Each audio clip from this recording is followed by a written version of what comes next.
Hello, I'm world-renowned author Genghis Swan. The New York Times has called me literature's next evolutionary step, the author most likely to make George R. R. Martin finally give up on the Game of Thrones series and lose a significant amount of weight.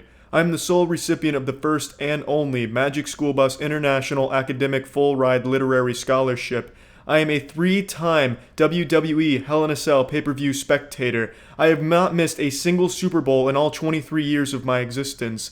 I am also just looking for someone to vibe with. Please swipe right. I'm here to introduce to you my most recent novella, The Man Who Forgot How to Poop, written by me and illustrated by Chris Metzner, the sole son of Salvador Dali. He had to change his name in order to avoid the spotlight, but he's come out of hiding to illustrate this book, and my god, is it a fucking work of art. Now let's go ahead and dive into this book and see why they call me Genghis, He Won't Make You Yawn, Swan. Title page, bitch. Now let's get into the action. A beautiful town from the sky to the ground, a place where no one grows old. Not a problem in sight, full of delight, or at least that's what I'm told. It's all thanks to one guy with the power to fly, a hero abiding his oaths, saves kittens from trees, always says please, defeats the villains and ghosts. Ice beams from his eyes, knuckle sandwich surprise, bad guys stood not a chance. Strength of an ox, biceps like rocks, and a smile that compels you to dance. An agent of justice, a god amongst us, people can't help but cheer.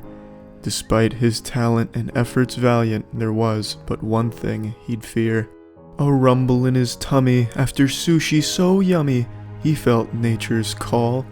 He sat, squatted, his bowels knotted, the feces refused to fall. He waited a week, situation was bleak, he simply forgot how to poop.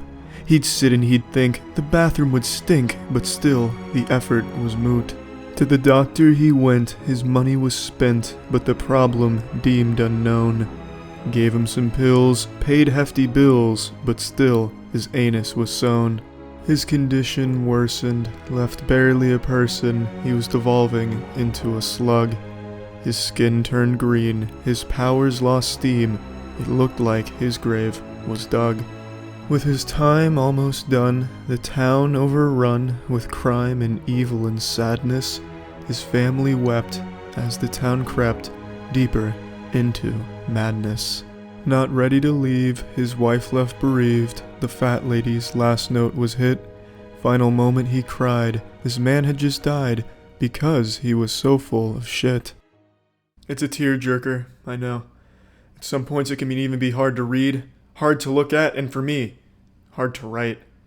Sometimes I thought I got too dark, it was too gross, too gruesome, but I had to press forward. This is a story that needed to be told, and if I didn't tell it, who else would? You should have read this bad boy before I took out the plane crash and subsequent cannibalistic society that formed among the survivors. Now there's 6 pages left in this book, but I'm going to keep those a surprise for anyone who does buy it on Amazon. I know this is in the style of a kid's book, but as you can clearly see now, this is not a kid's book. This is anything but. This is a very critical look into the psyche of humans as we know them. This is a book that will challenge your very understanding of what it means to be sentient. It's a book that, kids could probably enjoy. It'll teach them the importance of shitting, but upon closer inspection you can find something far deeper than you ever bargained for. Now you know why they call me Genghis, he's shitting on your lawn, Swan.